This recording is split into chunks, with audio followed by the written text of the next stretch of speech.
Guys,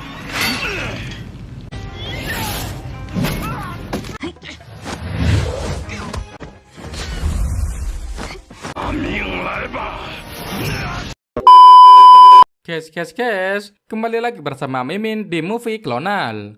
Gimana kabarnya kalian cuy? Sehat kan? Tentunya dong. Oke, di video kali ini kita akan kumpas tuntas alur cerita dari donghua yang berjudul My Heroic Husband. Sedikit sinopsis, donghua ini mengisahkan seorang pengusaha modern yang melakukan perjalanan kembali ke zaman kuno. Namun tanpa disengaja, dia mendarat di tubuh seorang pria yang akan dinikahkan sebagai suami mitra lokal ke dalam keluarga pedagang kain. Dia kemudian mulai menggabungkan berbagai metode dan cita-cita modern demi membantu teman-temannya dan juga memerangi bisnis lokal yang korup. Kemudian dirinya menjadi terlibat dalam urusan negara yang sungguh sangat complicated. Tanpa berlama-lama lagi, langsung saja ke alur ceritanya. Let's go!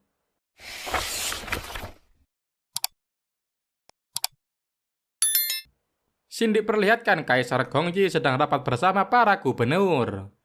Lantas gubernur melapor bahwa pertempuran kedua kerajaan Jing dan Liang sudah dekat, bahkan mereka imbang. Makanya sampai sekarang sulit diputuskan siapa pemenangnya. Lalu Kaisar berkata situasi Kainsu belum stabil sehingga siapkan saja seperti tahun sebelumnya. Kemudian Kaisar meminta pendapat Guru Agung mengenai pengaturan Kainsu. Di kesempatan itu, Guru Agung menjawab jika para pedagang kain dunia saling bersaing, maka kualitas kain akan meningkat, sehingga harga dari kain semakin mahal. Guru Agung meminta untuk mengadakan pemilihan ulang Kaisar Dagang. Alhasil Kaisar mengizinkan permintaan dari Guru Agung lalu rapat dibubarkan. Setelahnya Kaisar bermain bersama kucing miliknya sembari berjalan-jalan. Di perjalanan ia bertanya kepada penjaganya tentang Qinxiang. Lalu asisten Kaisar menjawab bahwa Perdana Menteri masih di Jiangling. Scene beralih ke Yinling, ia masih dalam keadaan koma. Dan ia merupakan seorang CEO Xisu Group. Namun karena sakit terpaksa mengundurkan diri bahkan sekarang belum sadar. Mendadak Yinling terbangun, ia berada di zaman kuno dan sedang tenggelam di sungai. Yinling sedang menjalani proses memasuki tubuh orang lain. Sehingga saat tersadar Yinling sudah berada di tubuh orang lain. Sontak saja Yinling terkejut berada di zaman kuno. Lalu Yinling meminta air kepada wanita di luar. Kemudian si wanita memberikan Yinling rebusan obat yang sudah dibuatkan Xiao Chan. Alhasil Yinling meminumnya. Kemudian Yinling keluar rumah, ia melihat sekeliling. Lalu Yinling melihat sekitar, ternyata ia tuan menantu di sebuah keluarga. Lantas nama mempelai wanita Yinling adalah Sultan R. Sontak saja Yinling terkejut ketika mengingat ponsel genggam miliknya. Langsung saja Yinling mencari, namun ia kaget ternyata Xiao Chan malah memakai HP-nya untuk menetralkan chat. 我的是你的10年生死两。传砚台不是顾燕宁唯一的嫁妆吗？ Tampak Xiao Chan sedang sibuk melukis. Alhasil Yinling memakai HP lagi, ia mengecek tanggal dan tahun. Lantas Yinling membuka foto pernikahan. Akan tetapi ia terheran bahkan wajah mempelai wanita tidak ada. Sehingga Yinling kesal, ia merasa tidak dihormati. Padahal hari ini merupakan pernikahan mereka, tapi istrinya malah bekerja. Kemudian Xiao Chan menginfokan bahwa Sultan R masih bekerja. Kemudian Yinling bergegas pergi untuk menceraikan istrinya. Di perjalanan Yinling kebingungan melihat sekitar. Ketika Yinling bertanya lokasi tersebut, namun para warga tidak menghiraukan. Alhasil Yinling kelelahan dan ia duduk sebentar. Saat melanjutkan perjalanan, Yinling melihat ada wanita hebat yang sedang melawan pria. Alhasil ia mengikuti wanita itu sambil memotret gambar. Tampak pertarungan semakin sengit, si cantik mampu menghabisi para pasukan. Namun ia terluka ketika bala bantuan datang, lalu si gelis kabur.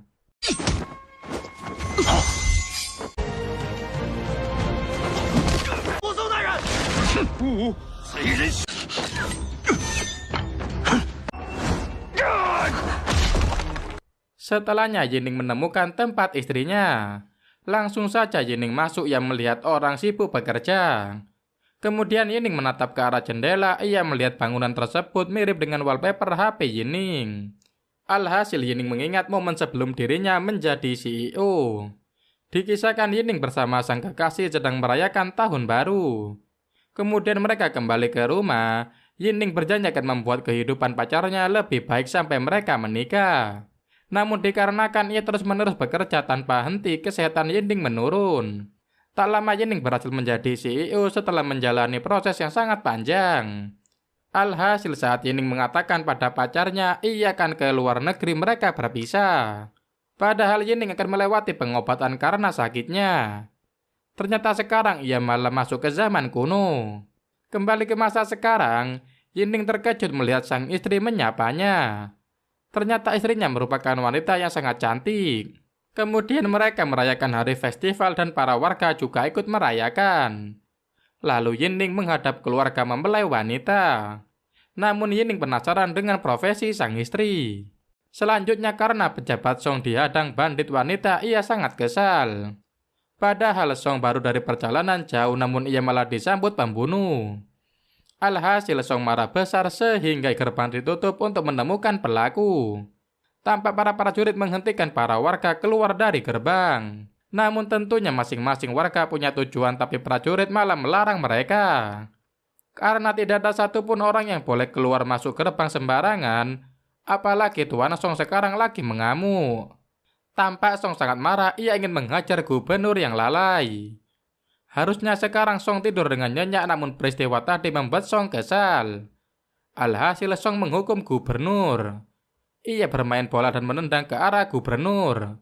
Sehingga gubernur tersebut terkaget-kaget, ia sungguh ketakutan. Amarah Song semakin membludak, ia terus-menerus menyerang bola ke arah gubernur. Sehingga gubernur menangis ketakutan, sekujur tubuhnya bergetar. 还有，这是底报草稿。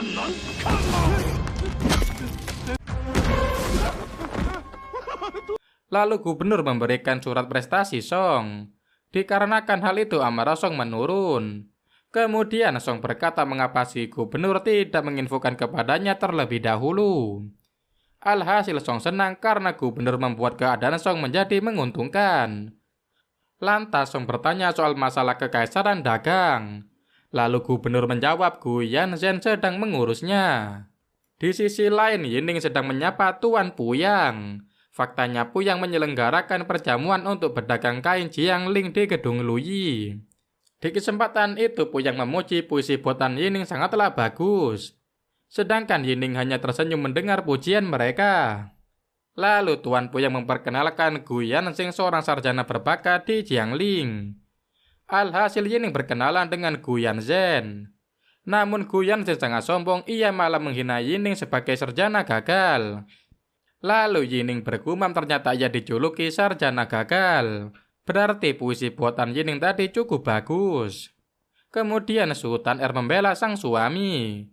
Ia menyuruh Yining duduk di kursi karena sedang tidak enak badan. Sehingga Yining bergegas duduk di kursi. Sedangkan Gu Yanzhen masih terus membuli Yining. Lantas Sultan Er turun tangan, ia pasang badan saat suaminya dituduh mencuri puisi. Mendengar penjelasan logis dari Sultan Er, semua orang auto percaya.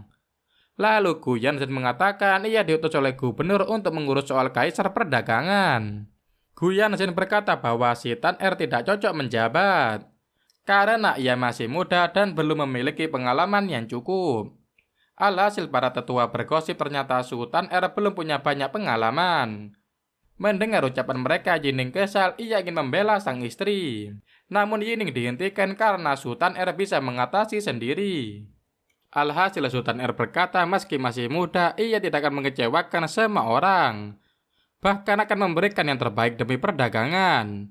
Mendengar ucapan Sultan Er, semua orang menjadi yakin kepada dirinya.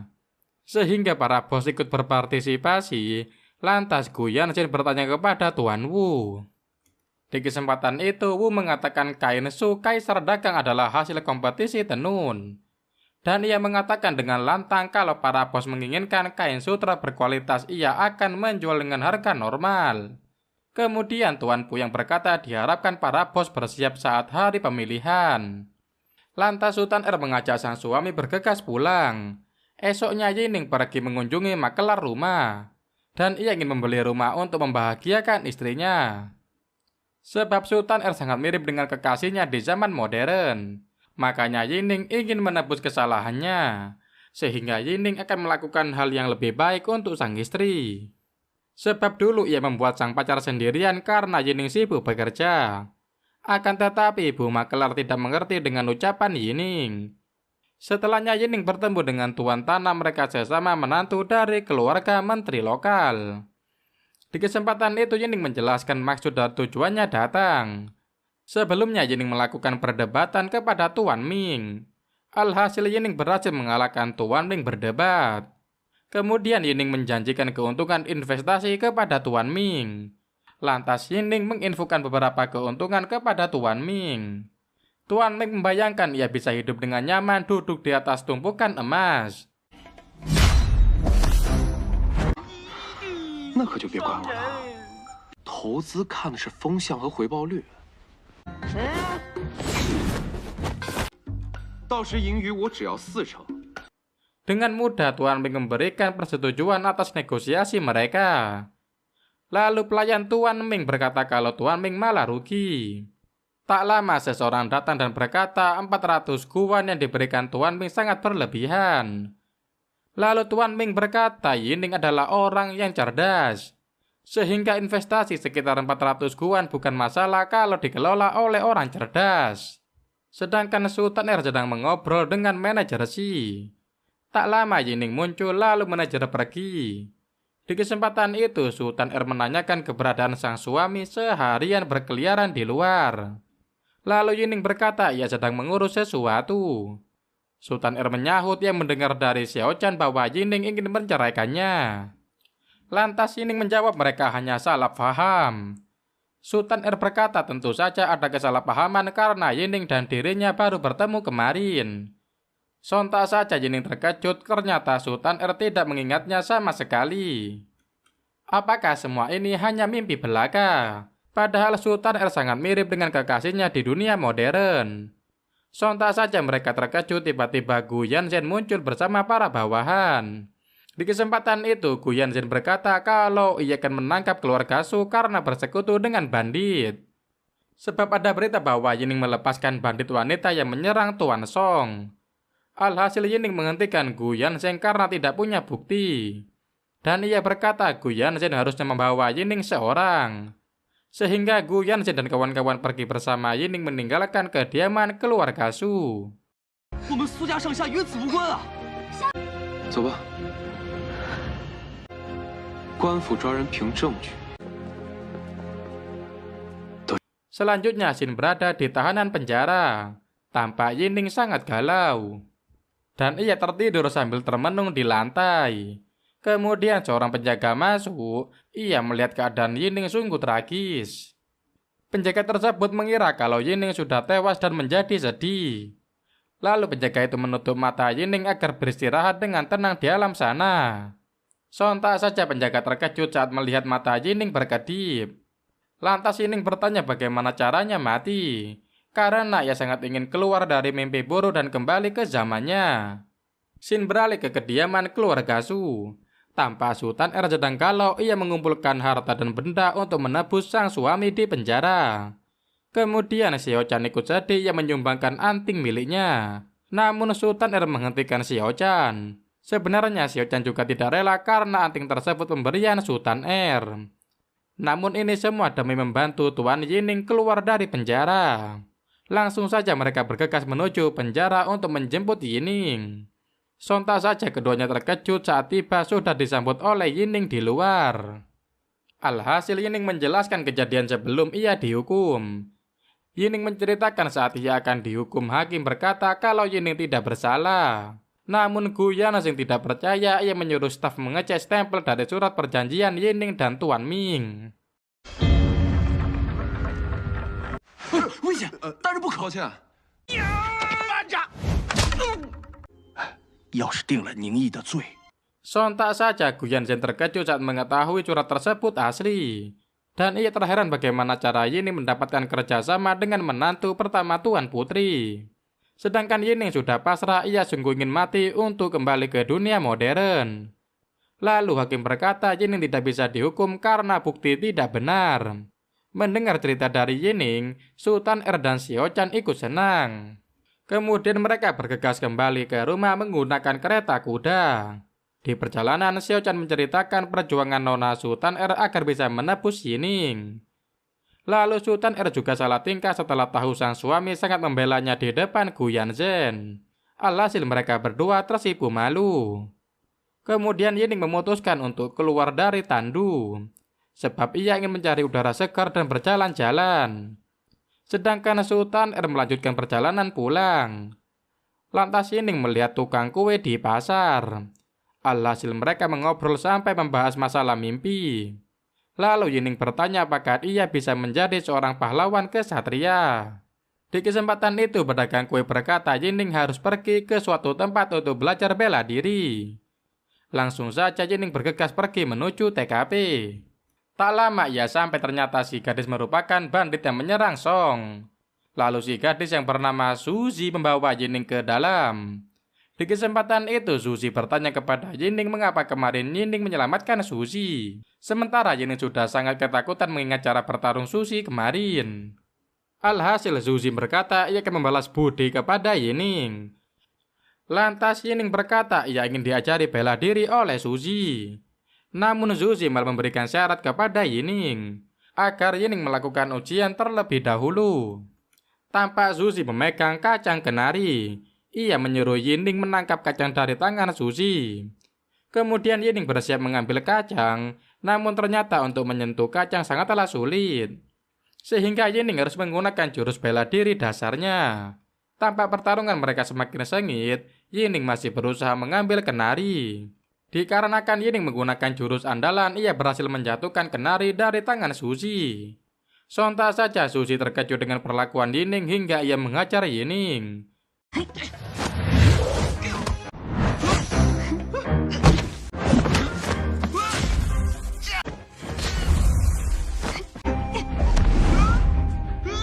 Sebab Suzy sangat suka kacang kenari, ia ingin memakan kacang tersebut. Ketika sadar Yining berkata ia akan segera pergi daripada dihajar Suzy. Langsung saja Yining meninggalkan tempat Suzy. Tak lama ia tiba di kediaman Su. Yining disambut oleh sang istri. Kemudian Sultan Er bertanya soal bisnis Yining dengan Tuan Ming. Dikarenakan ada keuntungan uang tersebut kepada sang istri untuk membantu bisnis. Alhasil Sultan Er menandatangani surat tersebut menyetujui kerugian atau keuntungan dari bisnis atas uang pemberian Yining. Di kesempatan itu Sultan Er menyuruh Yining untuk mengangkat kedua tangan. Di kesempatan itu Sultan Er memeluk Yining. Sedangkan Yining malah terkejut, ia auto gugup. Padahal Sultan Er sedang mengukur tubuh Yining untuk membuat baju musim panas. Di sisi lain Gu Yanzhen bersama Tuan Wu mengobrol di tepi laut. Lantas Gu Yanzhen mengatakan ia kesal melihat Yining, sebab Yining bisa mempunyai bisnis dengan Tuan Ming. Padahal Yining adalah orang yang berlatar belakang biasa. Akan tetapi ia mampu bekerja sama dengan orang penting. Namun Wu malah asik memancing karena Gu Yanzhen mengoceh. Ia menjadi kehilangan ikan yang dipancing. Selanjutnya Jin berada di pasar, tampak Yining sedang berjalan-jalan. Kemudian ia melihat Gu Yanzhen sedang duduk di kursi. Lalu Gu Yanzhen bergegas pergi menuju stand jualan telur bebek Yunzu. Di kesempatan itu Gu Yanzhen mengajak Yunzu bersenang-senang bersama. Namun Yunzu menolak permintaan Gu Yanzhen. Lantas Yunzu berkata ia hanya orang rendahan tidak pantas bersanding dengan Gu Yanzhen. Lalu Gu Yanzhen berkata dengan begitu ia akan menjadikan Yunzu budaknya, agar tidak ada yang protes kalau Gu Yanzhen bersama orang miskin. Akan tetapi lagi-lagi Yunzu menolak Gu Yanzhen. Sehingga Gu Yanzhen marah, ia merasa kesal wanita murahan seperti Yunzu mengabaikan Gu Yanzhen. 其实你知我心意，那恭喜顾公子了。你以为你自己是什么身份？ Alhasil ia mengatakan padahal sudah menyuruh orang-orang untuk membeli dagangan Yunzu. Sedangkan Yunzu malah bersiap untuk pergi. Ia takut Gu Yanzhen semakin gila. Sehingga langsung saja Yanzhen mengamuk di pasar. Ia mulai merendahkan Yunzu di hadapan semua orang. Sementara Yining lagi mengintip kehadiran mereka dan ia kesal melihat Gu Yanzhen bertindak sesuka hati. Kemudian dari belakang Suzy mengikuti Yining. Di saat Gu Yanzhen memerintahkan para prajurit menangkap Yunzu, lantas Yining muncul. Di kesempatan itu Yining menghampiri Yunzu. Kemudian Yining menghentikan aksi gila Gu Yanzhen. Lantas Yining berkata di kampungnya menikahi seorang wanita harus mengorbankan banyak harta. Lalu Gu Yanzhen berkata ia akan membeli 80.000 telur dagangan Yunzu. Alhasil Yining berkata mustahil seorang gadis seperti Yunzu menyiapkan telur sebanyak itu.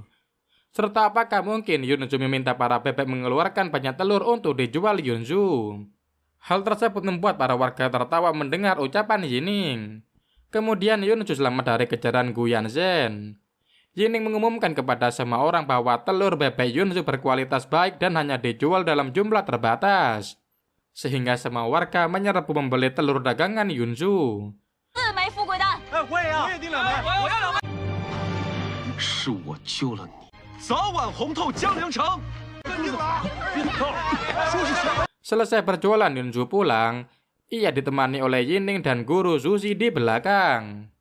Lantas Yunzu berterima kasih kepada Yining telah menolong serta ikut membantu memasarkan telur bebek Yunzu. Lalu Yunzu bertanya mengapa Yining mengatakan kepada semua orang produk telur dijual terbatas. Di kesempatan itu Yining menjelaskan di kampung Yining itu adalah ungkapan kata promosi. Alhasil Yunzu mengerti mengenai ucapan Yining. Sontak saja Yining terkejut saat guru Suzy berkata ada masalah di toko keluarga Su. Langsung saja Yining bergegas pergi ke toko. Ketika masuk Yining disambut oleh wanita parubaya. Sontak saja ia terkejut melihat Tuan Ming. Yining menyadari wanita tersebut adalah Tuan Putri mertua dari Ming. Di kesempatan itu Yining menyambut kedatangan Tuan Putri. Lalu Sultan memberi surat perjanjian kepada Tuan Putri. Kemudian Tuan Putri berkata Yining dan Sultan adalah pasangan serasi. Mereka sangat cerdik dan pintar sehingga bisa menyelesaikan permasalahan. Lantas Tuan Putri berkata jika ada produk baru ia akan memborong di toko Sultan Kerjasama antara keluarga Su dan Tuan Putri semakin erat. Lalu Tuan Putri berpamitan pulang kepada Sultan dan Yining. Malamnya Yining mengobrol dengan Sultan Di kesempatan itu ia bertanya soal kartu produk kepada Sultan Alhasil Sultan menjelaskan ia belajar dari seorang teman tentang strategi tersebut. Sultan berkata kepada Yining ia akan memulai konferensi pers. Dan ia berkata seorang Sultan akan mengambil alih kekaisaran dagang. Lantas Yining bergumam orang-orang dinasti Wu sangat pintar dan hebat. Esoknya mereka menyelenggarakan konferensi pertemuan dengan Tuan Putri beserta para pejabat. Sebab Sultan ingin menampilkan produk gaun baru di acara tersebut. Tampak semua tamu telah datang dan pertunjukan segera dimulai. Langsung saja Yunzu keluar dari balik tirai, ia terlihat sangat cantik. Kemudian Yunzu menari mengikuti alunan musik yang sudah disiapkan Yining dan Sultan 知云 此乃我苏府新。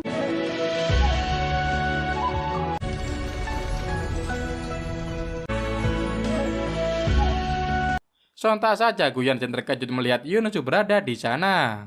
Lalu Yining menghidangkan beberapa macam telur produksi dari Yunzu kepada Tuan Putri. Alhasil Tuan Putri dan para pejabat menyantap telur dengan senang. Sebab telur yang disiapkan rasanya sangat lezat. Diperlihatkan Yunzu menari menggunakan pakaian terbaru yang dibuat oleh Sultan Di kesempatan itu Gu Yanzhen mengatakan bahwa Yunzu adalah mantan pelacur rumah bordil. Dan ia sekarang memulai bisnis menjual telur. Alhasil Sultan memohon kepada Tuan Putri karena ia bertanggung jawab soal pertunjukan. Lalu Yining ikut nimbrung, ia menjelaskan secara rinci bahwa Yunzu tidak bersalah. Sebab seorang manusia yang kotor bisa bertaubat ke jalan yang benar dengan melakukan banyak kebaikan. Mendengar penjelasan dari Yining, Tuan Putri memberikan penghargaan terhadap Yunzu. Dan ia berkata bisnis apapun yang dimulai Yunzu nanti akan diberkati oleh Tuan Putri. Setelahnya acara telah selesai, Yining dan Sultan kembali ke rumah. Di perjalanan Sultan menanyakan soal bunga teratai buatan yang dipertunjukkan. Yining menjelaskan bunga teratai tersebut diatur dari tuas di bawah gedung yang sudah dirancang Yining. Namun mereka kembali ke gedung menjemput Xiao Chen. karena Xiao Chen masih di bawah sana menarik tuas sambil bernyanyi. Di sisi lain, Gu Yanzhen sangat dendam. Ia sampai mengunjungi pembunuh bayaran untuk membalaskan dendamnya. Selanjutnya, Jin berada di perbatasan kota. Tampak para korban pengungsian bencana pemaksa masuk ke kota. Namun penjaga menghentikan sebab sudah terlalu banyak pengungsi yang datang sehingga gubernur tidak bisa mengatasinya. Alhasil gubernur bersembunyi di balik balkon bangunan. Lalu prajurit berkata kenapa gubernur ketakutan. Kemudian prajurit menginfokan bahwa Tuan Yining akan keluar gerbang. Kemudian gubernur menghampiri Yining, lalu Yining menjelaskan kepada gubernur ia harus menghadapi permasalahan bukannya malah kabur. Setelahnya Yining berkata ia akan mencarikan orang yang mampu membantu menyelesaikan permasalahan. Di kesempatan itu Yining bergegas pergi menuju kedai Yunzu. Tak lama ia sampai kemudian menghampiri meja Tuan Ming dan Tuan Qin. Langsung saja Yining duduk, ia mengatakan kalau Tuan Ming berbohong soal tanah yang dijual. Alhasil Tuan Ming mengajak Yining membangun bersama lokasi tersebut menjadi lebih baik. Namun Yining malah menunjukkan selembaran kertas laporan saat ia keluar kota. Dan ia berkata kepada Tuan Qin untuk membantu para masyarakat. Langsung saja Yining menginfokan beberapa langkah yang harus dilakukan. Mendengar ucapan Yining, Tuan Ming sangat bangga dengan kehebatan Yining. Sebab Yining berhasil membuat gerakan yang menguntungkan untuk pemerintah. Karena tenaga para warga digunakan untuk membangun rumah mereka sendiri. Sedangkan para pejabat akan memberikan alat dan bahan pengerjaan. Hal tersebut membuat pejabat tidak mengalami kerugian besar namun bisa tetap membantu. Kemudian Yining bergegas pergi setelah meminta dua pejabat membantu. Alhasil Tuan Qin berterima kasih kepada Yining. Ternyata selama ini Yining keluar kota untuk membantu para korban bencana. Sebelum Yining keluar, Yunzu memberikan makanan Yining. Lantas Ming berkata kepada Qin sepertinya Qin akan bangkit kembali. Namun tentunya membangun itu semua butuh beberapa staf terpercaya. Lalu Qin menyahut ia mulai menyadari bahwa Yining bukan orang sembarangan. Namun Yining merupakan orang hebat dan berpengetahuan lebih.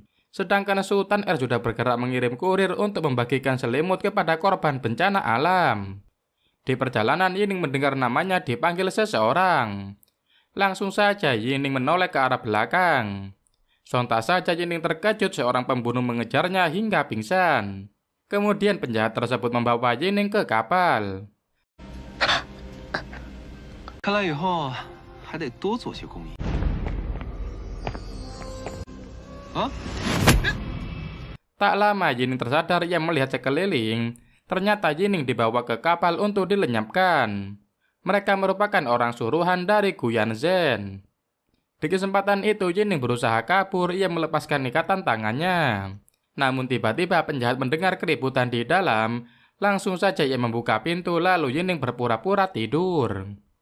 Setelah penjahat mengasap pedang di kayu, alhasil Yining memanfaatkan situasi, ia bergegas melepaskan ikatan tali. Dan ia bersiap keluar dari kapal. Namun saat mendengar para penjahat juga mengincar Sultan Er, ia mengurungkan niat untuk pergi. Kemudian Yining muncul dan melawan para penjahat. Akan tetapi mereka terlalu banyak sehingga Yining kewalahan. Alhasil Yining menggunakan benda sekitar lalu menyerang penjahat. Alhasil kedua penjahat tewas dibakar oleh Yining. Namun yang satu lagi masih bernyawa, ia mengayunkan pedangnya. Akan tetapi Yining menembak si penjahat dengan panah hingga tewas. Tampak Yining juga terluka parah tapi ia tetap bertahan dan pergi.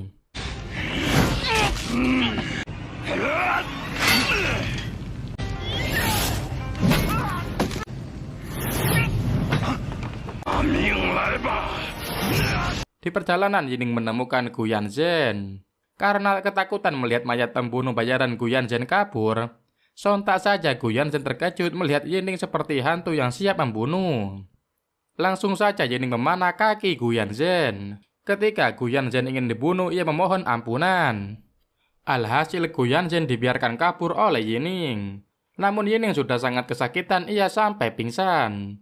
Sedangkan Gu Yanzhen sudah kabur sambil menahan rasa sakit di kakinya. Selanjutnya, Xin berada di hutan, Yining sudah tidak sadarkan diri. Tak lama Guru Zushi datang, ia membawa Yining ke kediaman keluarga Su. Sementara manajer sudah mencari Yining sejak tadi. Dikarenakan mereka belum pulang, Sultan R khawatir, makanya ia ikut mencari. Kemudian di luar, Sultan R bertemu manajer dan mengajaknya kembali. Sebab Yining sudah kembali, ia terkapar di depan pintu. Langsung saja Sultan R membawa sang suami ke kamar lalu membersihkan Yining. Setelahnya Yining dibaringkan di kasur serta tabib yang dipanggil Sultan R juga sudah selesai memberikan obat. Esoknya Yining tersadar dari tidurnya, ia melihat sekeliling. Kemudian Yining bangkit, ia mengamati sang istri sedang duduk di meja kerja. Langsung saja Sultan R menghampiri Yining. Lantas Yining bertanya kepada sang suami mengapa ia pulang terlambat kemarin. Namun Yining tidak menjawab, ia hanya memeluk Sultan R. Setelah keadaan Yining membaik, Sultan R pergi bekerja. Alhasil Yining memberikan kotak bekal kepada Sultan R. Dan ia melambaikan tangan dari jauh menandakan Yining yang telah memberikan makanan kepada Sultan R. Kemudian Sultan R bergegas pergi menuju kediaman guru Susi. Langsung saja ia memberikan makanan kepada guru Susi. Di kesempatan itu Yining mengucapkan terima kasih karena telah diselamatkan. Lantas guru Susi berkata mengapa Yining sungguh berani berkeliaran saat ia berada di TKP kejadian pembunuhan. Lalu Yining menjawab jika ia dijemput pihak berwajib, Yining akan bersedia ikut. Di kesempatan itu Yining menjelaskan kronologi kejadian. Lalu Susi berkata kemungkinan yang melenyapkan Gu Yanzhen bukan Yining. Sebab mustahil dalam jarak yang cukup jauh Yining bisa menancapkan panah di tubuh Gu Yanzhen. Faktanya ada pembunuh lain yang membantu Yining melenyapkan Gu Yanzhen. Alhasil Susi berkata seorang pejabat pengadilan pasti menemui Sultan R sekarang. Mendengar ucapan Susi, si MC ingin bergegas pergi. Namun Susi menghentikan, ia berkata Sultan R bukanlah orang lemah. Sebab Sultan R pasti bisa menghadapi orang pemerintahan. Faktanya pejabat datang untuk meminta sogokan kepada Sultan R. Di sisi lain Sultan R sedang mendengarkan ucapan tuan pejabat soal kejadian. Lantas Sultan R auto mengerti bahwa Gu Yanzhen dibunuh oleh orang lain. Sebab Pak pejabat telah menerangkan secara jelas. Alhasil Sultan R memberi 1 balok emas kepada pejabat. Alhasil permasalahan selesai, Sultan R keluar mengantarkan Pak pejabat. Lalu manajer Si berkata mengapa Sultan R selalu menyelesaikan permasalahan Yining. Namun Sultan R mengatakan untuk berhenti membahas masalah tersebut. Sin beralih ke kediaman guru Susi. Lantas Susi berkata kepada Yining ia punya berita lain. Di kesempatan itu Susi berkata Gu Yanzhen sering berkunjung ke keluarga Wu dan Song Qian. Lalu Yining mengerti bahwa Gu Yanzhen adalah perantara antara keluarga Wu dan Song Qian. Jika mereka berdua tahu keberadaan Gu Yanzhen, mereka mengikuti arus. Sehingga terlihat seperti Yining yang melenyapkan Gu Yanzhen. Dengan begitu mereka bisa menjebak keluarga Su. Makanya gubernur meminta petugas keamanan mengurus uang dari Sultan R. Lantas Susi mengatakan ia punya rencana untuk mengetahui rahasia Wu dan Song. Alhasil guru Wu memberikan senjata hebat untuk Yining. Langsung saja Yining bergegas pergi ke rumah bordil. Sontak saja Sultan R terkejut melihat sang suami ke sana, ia mengikutinya. Di perjalanan tukang kue menginfokan lokasi yang dikunjungi Yining. Sedangkan Yining telah tiba di rumah bordil. Kemudian ia bergegas menuju kamar Song untuk menguping. Tampak Song dan Wu sedang mengobrol membahas Gu Yanzhen. Di kesempatan itu Wu berkata ia membuat keadaan seperti ini karena Gu Yanzhen sangat tidak cakap. Sehingga Gu Yanzhen tidak cocok bergabung dalam misi bersama Wu dan Song. Alhasil mereka berdua sangat senang setelah Gu Yanzhen tewas. Terlihat Wu sangat strategis mengatur rencananya. Sementara Yining merekam pembicaraan mereka dengan HP. Sontak saja ia terkejut saat staf bordir mendorong Yining ke kamar Song. Sehingga Yining ketahuan kalau sedang menguping. Alhasil Yining berusaha kabur untuk menyelamatkan diri. Lantas ia menggunakan senjata bubuk dari guru agar mata Wu dan kawan-kawan perih dan sulit melihat. Namun asap tersebut sudah hilang tetapi Yining belum keluar juga. Kemudian ia memanfaatkan senjata bubuk lagi demi berhasil kabur. 你就掏出武器抓靠队友吧！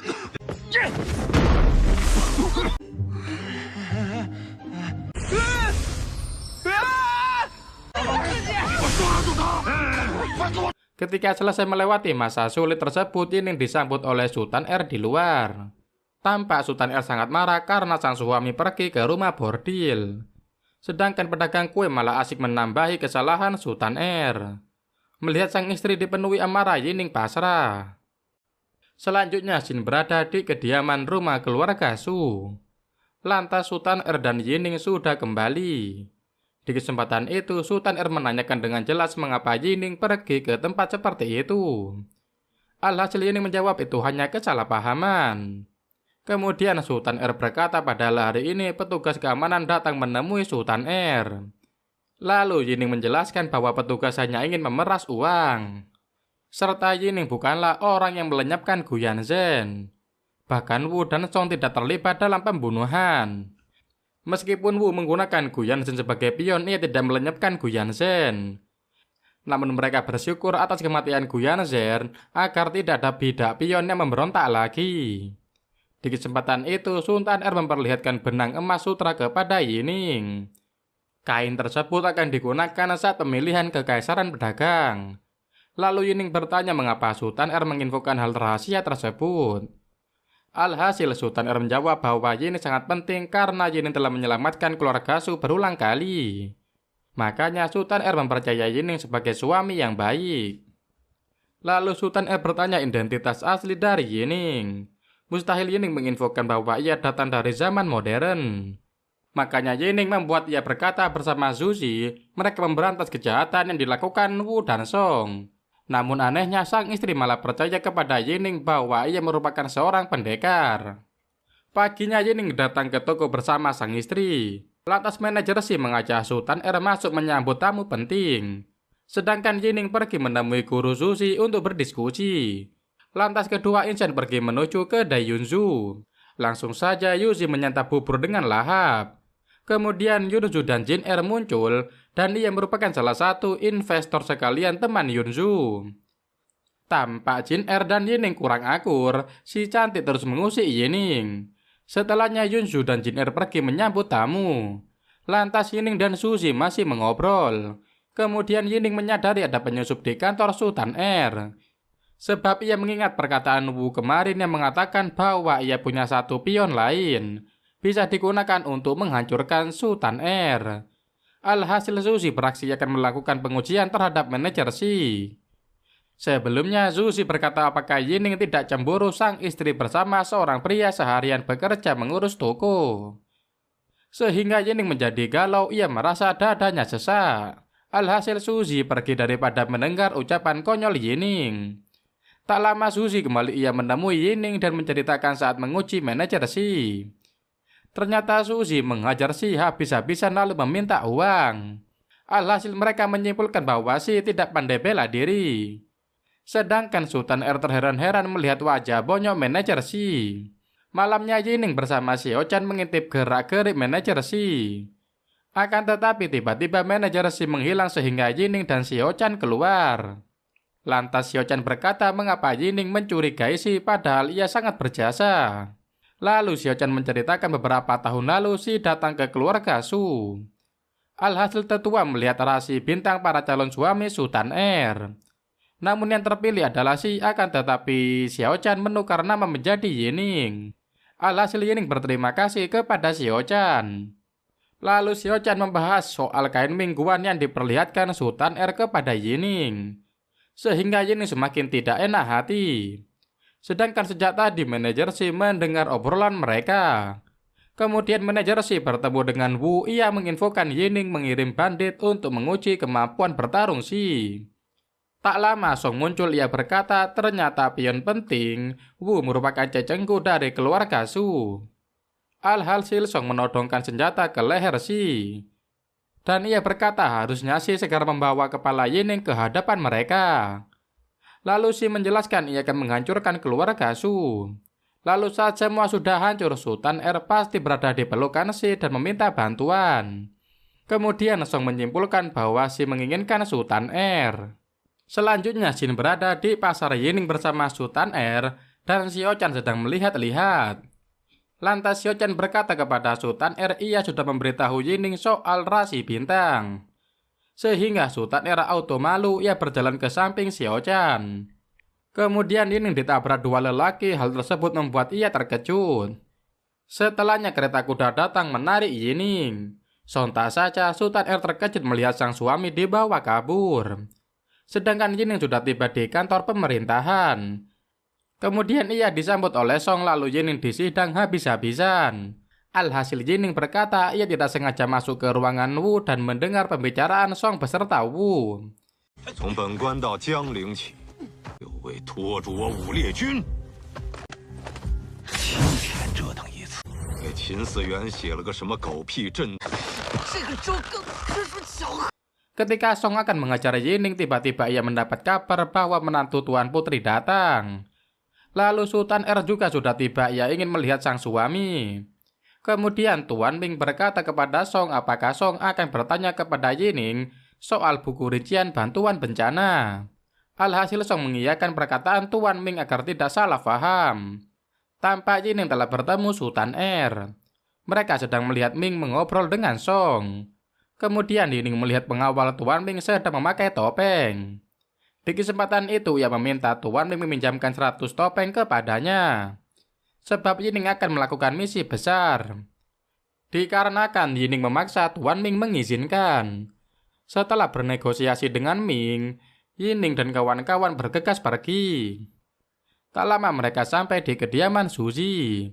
Biasanya Yining masuk ke dalam dengan cara memanjat tembok, sehingga Yining menggendong Sultan R naik. Kemudian tiba-tiba Suzy muncul dari pintu luar. Alhasil Yining dan kawan-kawan masuk ke dalam untuk mengobrol.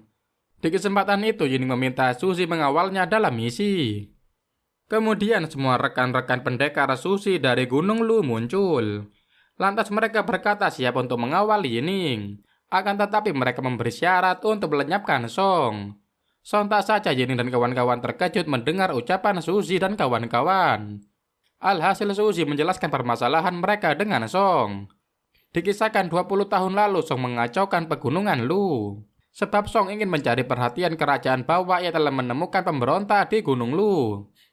Faktanya Song telah melenyapkan ratusan orang penduduk Lu demi mendapatkan kekuasaan. Alhasil ia diberikan jabatan tinggi karena menghabisi pemberontak. Kembali ke masa sekarang, Yining berkata ia akan mengajak Suzy dan kawan-kawan ikut serta dalam misi. Esoknya di waktu subuh Yining dan kawan-kawan sudah tiba di tempat Song. Alhasil Yining mengajak Song dan pasukannya untuk bertanding bermain bola. Lalu Yining memberikan syarat atas kekalahan dari permainan. Langsung saja pertandingan dimulai. Tampak Yining dan kawan-kawan sangat lihai bermain bola. Lantas Suzy terkejut melihat kehebatan Yining. Lalu Yining mengatakan kepada Suzy bahwa saat bersekolah Yining sering bermain bola.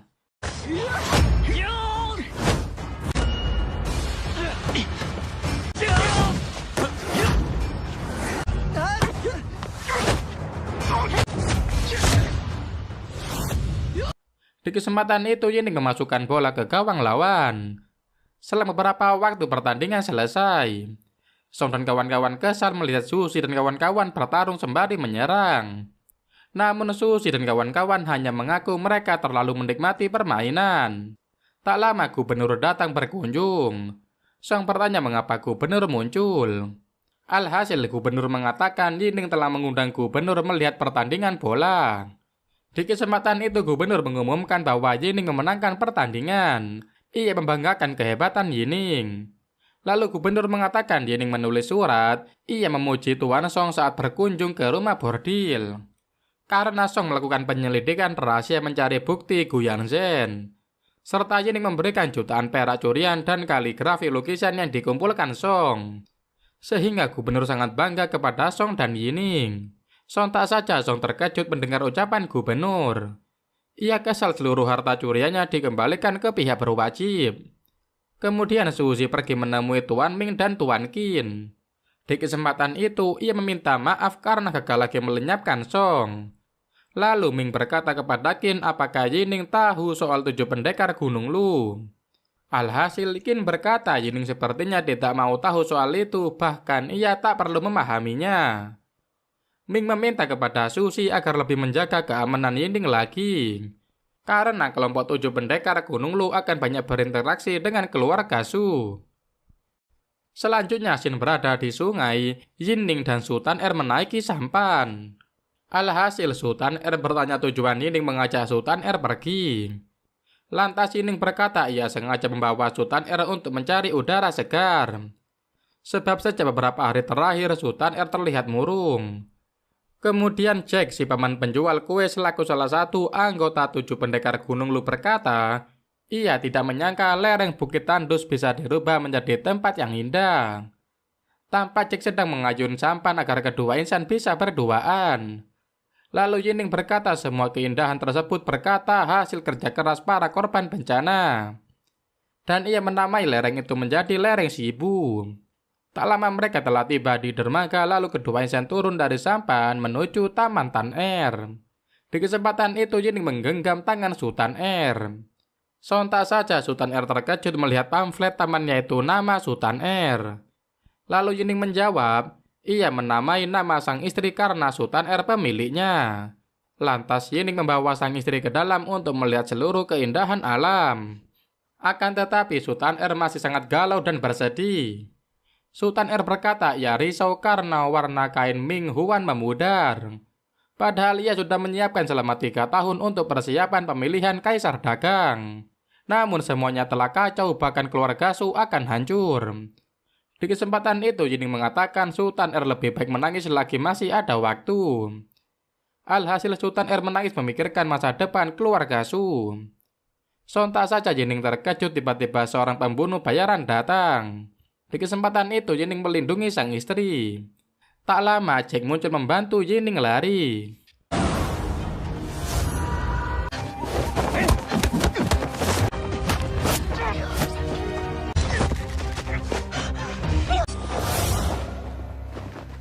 Dan ia melawan pembunuh bayaran tersebut, sedangkan Yining masih terus menjaga keselamatan Sultan Er. Akan tetapi Sultan Er lengah, ia terkena serangan pisau jarak jauh dari pembunuh. Hal tersebut membuat Yining panik, ia bergegas membawa Sultan Er kembali ke rumah. Tak lama mereka sampai Sultan Er dibaringkan di kasur. Ketika Sultan Er sadar, Yining menghampiri sang istri. Di kesempatan itu Sultan Er berkata ia bermimpi buruk. Dalam mimpi Sultan Er melihat Yining dalam style yang berbeda. Namun di sana Yining bernama Rou sedang nama Sultan Er juga berbeda. Tampak kedua insan pergi menaiki sampan sambil melihat kembang api. Saat itu Yining mengatakan cinta terhadap Sultan Er. Akan tetapi ketika Sultan Er menggunakan taksi, ia tertabrak mobil truk. Namun untungnya Sultan Er tersadar ia sudah menjadi istri dari Yining. Mendengar cerita Sultan Er, si MC mengatakan Sultan Er tidak perlu memikirkan hal itu. Sebab sekarang Yining selalu ada di samping Sultan Er. Kemudian Yining menyuruh Sultan Er tidur dan beristirahat. Sementara Yining akan mengurus masalah pemilihan kaisar dagang. Di sisi lain, Song dan Wu mengunjungi kediaman tetua Su. Di kesempatan itu, Song mengatakan Sultan Er tidak bisa mengurus kekaisaran dagang. Sebab ia masih terluka parah, sementara 10 hari lagi adalah jadwal pemilihan. Lantas manajer Si menyahut ia siap untuk menggantikan Sultan Er. Akan tetapi tiba-tiba Yining muncul, ia ikut nimbrung dalam obrolan. Lantas Yining berkata Si terlalu buru-buru untuk menyimpulkan permasalahan. Sebab Yining selaku suami Sultan Er bisa menggantikan peran sang istri. Sontak saja Song terkejut mendengar ucapan konyol Yining. Lalu Song berkata Yining hanyalah menantu, ia tak pantas menggantikan posisi Sultan Er. Lantas Yining berpura-pura kerasukan Jin, Song, dan Wu. Sembari berakting, Yining menghidupkan suara yang rekaman di rumah bordil kemarin. Sontak saja semua orang terkejut melihat Yining yang dirasuki arwah Song dan Wu. Mereka kebingungan bagaimana Yining bisa melakukan sihir memanggil jiwa tersebut. Padahal Yining hanya menghidupkan suara rekaman mereka. Alhasil Yining juga memberikan bukti tertulis kepada tetua Su, sehingga tetua Su percaya kepada cucu menantu. Lalu Song dan Wu mengatakan akan terang-terangan berperang dengan Yining. Kemudian mereka berdua pergi meninggalkan ruangan. Sedangkan kakek Su dan manajer Si sudah pergi sejak tadi. Selanjutnya Xin berada di kediaman keluarga Su. Lantas Sultan Er sedang meminum ramuan obat di kasur. Sebab keadaan Sultan Er belum pulih, sehingga ia harus banyak beristirahat. Kemudian Sultan Er berkata ia sangat ingin melihat kelangsungan karnaval kain Sui. Akan tetapi Yining menyuruh Sultan Er segera tidur kembali. Sedangkan Yining dan kawan-kawan bersiap memulai penjualan. Tampak Yining dan kawan-kawan mengumumkan kepada seluruh warga bahwa festival pemilihan kain Sui Kaisar Dagang telah dimulai. Langsung saja para warga bergegas membeli pakaian yang dijual keluarga Su. Karena banyak diskon, para wanita menjadi tertarik membelinya. Lantas alasan Yining memberi diskon supaya tumpukan barang mahal di gudang dibersihkan secara berkala. Sehingga Yining menggunakan cara mobilitas sesama pembisnis agar acara semakin semarak. Tampak para wanita bangsawan antusias menyaksikan pameran promosi dari staf keluarga Su. Alhasil satu persatu pakaian dan tas serta peralatan lain sudah diborong masing-masing keluarga. Yining melakukan batasan pembelian agar semua orang mendapatkan jatah. Sementara di kota berita telah menyebar soal karnaval belanja di toko keluarga Su. Berbondong-bondong bangsawan membeli barang dari keluarga Su. Sebab mereka tidak ingin kalah oleh keluarga lain yang sudah membeli pakaian di toko Su. Sedangkan Yining masih membiarkan manajer Si bersekutu dengan Song dan Wu. Dan ia terus membebaskan Si bertindak sesuka hati sampai saatnya tiba. Yining baru membongkar rahasia Si kepada Sultan Er. Kemudian Yining dan Susi mengobrol, mereka membahas kartu truf yang dicuri Si. Dan ia telah menyerahkan kepada Wu. Alhasil Yining menjelaskan ia sengaja meletakkan kartu truf agar Si mengambilnya dan menyerahkan ke Wu dan Song. Namun ia telah mempersiapkan segalanya untuk melawan mereka di hari pemilihan Kaisar Dagang. Setelahnya Yining mengumpulkan para staf toko Su dan ia juga sudah menampilkan desain kain Ming Huang di hadapan para staf. Sehingga hanya menghitung jam saja pemilihan Kekaisaran Dagang akan diselenggarakan. Esoknya Yining dan kawan-kawan sengaja berada di urutan terakhir yang tampil. Sama seperti rencana dari Song dan Wu.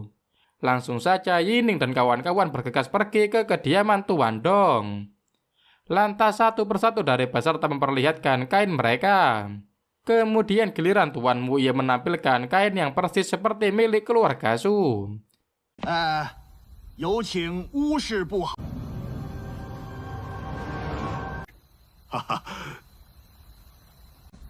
这巫家突然参加选。 Sontak saja semua orang terkejut melihat keindahan kain Tuan Wu.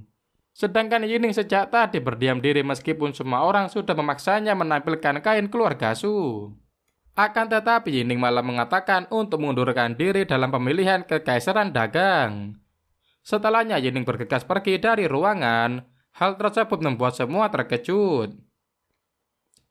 Selanjutnya Shin berada di kediaman keluarga Wu. Tampak Wu sangat senang atas kekalahan keluarga Su. Faktanya semua toko keluarga Su telah tutup. Sudah sebulan lebih saat kejadian pemilihan, Yining dan kawan-kawan belum menampakkan diri. Di sisi lain, Deceng murid Tuan Qin meminta maaf karena tidak segera menemui Guru Qin. Kemudian mereka mengobrol membahas pemilihan Kaisar Dagang. Alhasil Qin memberikan buku yang ditulis oleh Yining. Di sisi lain, Wu sangat marah setelah tahu kain brokat emas luntur. Dan dia menyalahkan para staf karena lunturnya kain brokat. Padahal sebenarnya kelunturan tersebut sudah diperkirakan Yining. Sehingga Wu bergegas datang ke rumah Yining untuk mencari tahu soal kain brokat. Sedangkan Yining dan kawan-kawan berkumpul di rumah. Tampak Yining bertengkar dengan Jin Er seperti biasa, sehingga Yun Su selaku kakak Jin Er memisahkan mereka. Tak lama Wu muncul lalu Yining mengajak Wu mengobrol di ruangannya. Kemudian Wu terkejut melihat ruangan Yining yang sangat keren. Sontak saja Wu terkejut tentang Yining sudah tahu kain brokat luntur. Di kesempatan itu Yining menjelaskan bahwa Sultan Er yang menciptakan kain brokat emas sudah mengetahui sejak awal. Sebab Sultan Er sangat sedih karena kain Ming Huang ciptaannya gagal. Lalu Yining berkata jika Kaisar tahu soal kelunturan kain Wu akan dihukum. Makanya Yining menyarankan agar Wu memberikan sebagian hartanya agar keluarga Su bisa membantu. Lalu Yining menjelaskan saat ini Yang Mulia Kaisar sedang kesulitan dalam biaya militer. Makanya keluarga Wu dapat membantu keadaan militer, sehingga dapat menghapuskan kesalahan menipu Kaisar. Lantas Yining mengatakan pasti setelah tahu soal ini Song akan mengkhianati Wu. Hal tersebut harus diantisipasi terlebih dahulu oleh Wu. Sementara masalah kain brokat bisa dialihkan karena kain brokat emas dapat diganti dengan kain brokat awan buatan Sultan R. Dengan begitu seluruh kesalahan Wu dapat termaafkan. Namun Wu harus menyampaikan dengan bijak di hadapan keluarga Su pasti Sultan R akan memudahkan jalan Wu. Malamnya Wu berkumpul dengan keluarga Su, dan ia mengikuti seluruh arahan dari Yining tadi. Setelahnya rapat dibubarkan, Wu sangat berterima kasih kepada keluarga Su. Alhasil tetua Su dapat bersantai dengan tenang karena seluruh masalah sudah selesai. Selanjutnya mata-mata keluarga Su alias Junyu ditangkap oleh warga. Kemudian Shin Juyun malah menyalahkan Yining. Tiba-tiba Tan Er muncul di TKP. Lantas si Junyu meminta pertolongan pada Tan Er. Namun dengan lugas Tan Er mengatakan ide menangkapan Junyu adalah idenya. Ternyata Tan Er sudah mengetahui kalau Junyu adalah pembunuh Gu Yanzhen. Lantas Tan Er menceritakan kronologis kejadiannya pada semua orang. Selama sebulan belakangan ini Tan Er meminta bantuan 7 pendekar Luliang untuk menyelidiki Junyu.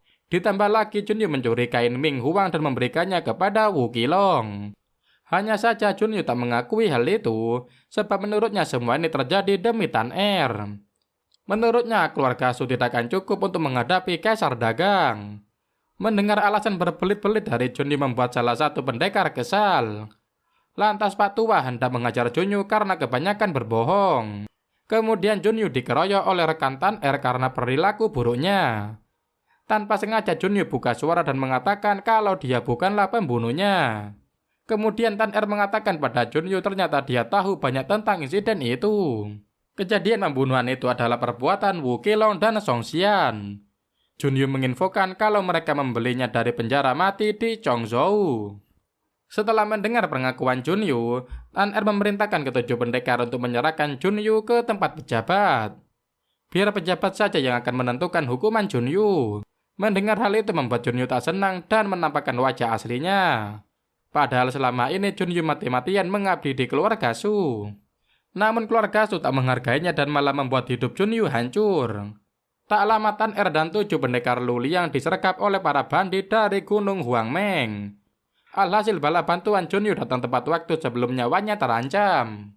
Lantas anggota keluarga Su berkumpul dan bersatu untuk melindungi No Sultan R. Kemudian Tan Er dan 7 pendekar lari ke dalam hutan. Terjadilah pertarungan sengit di antara para bandit dan aliansi keluarga Su. Namun kondisi keluarga Su mulai terpojok.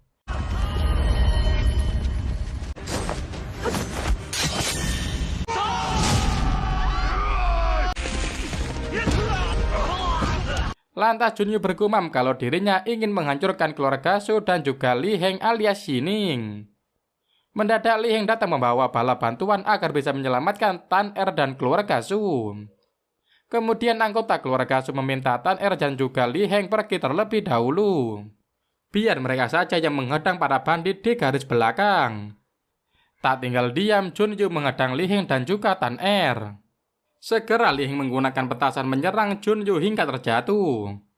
Lalu Tan Er mengatakan pada Li Heng kalau petugas akan segera tiba. Maka biarkan petugas yang mengambil alih untuk menghukum Junyu. Setelah itu keduanya pergi meninggalkan hutan. Lantas para aliansi keluarga Su berpamitan hendak pulang ke daerah masing-masing. Tinggallah kedua insan di sana dan mereka hendak pulang ke rumah. Namun entah mengapa perasaan Yining tak enak. Benar saja sesampainya di rumah, Yining dan Tan Er melihat rumah mereka hangus terbakar. Hal itu membuat Yining syok berat. Kemudian datanglah Xiao Chan menyapa keduanya. Segera Yining bertanya apa yang terjadi sebenarnya pada Xiao Chan. Tampak wajah Xiao Chan bingung dan menanyakan mengapa rumah bisa terbakar pada Nona Tan Er. Dengan gelagapan Tan Er mencari alasan agar Yining tak marah. Dengan sigap, Xiao Chan mengatakan alasan rumah terbakar karena bubuk mesiu yang disimpan Yining. Hanya saja sebelumnya Yining telah memindahkan semua bubuk mesiu. Namun Xiao Chan beralasan masih tersisa jejak mesiu di rumah mereka mengakibatkan kebakaran. Keadaan canggung itu membuat Tan Er ngambek dan segera pergi. Sementara Yining bertanya pada Tan Er di mana dia harus tidur. Sontak saja Tan Er mengatakan Yining harus tidur di gudang. Malam harinya Xiao Chan tanpa sibuk. Sebab Xiao-chan sedang mempersiapkan kamar malam pertama pengantin buat tuan dan nyonya muda. Saat malam harinya, tanpa Tan Er dan Yining malu-malu. Lantas sebagai pria Yining melancarkan aksinya pada Tan Er. Namun sayangnya Xiao-chan datang mengganggu adegan romantis itu. Setelah kepergian Xiao-chan, kedua insan melanjutkan adegan romantisnya hingga pagi menjelang. Esok harinya pihak kerajaan telah mendapatkan laporan mengenai konspirasi Song Xian dan ante-antenya. Lantas Yang Mulia Raja memberikan titah agar Song Xian dihukum pancung.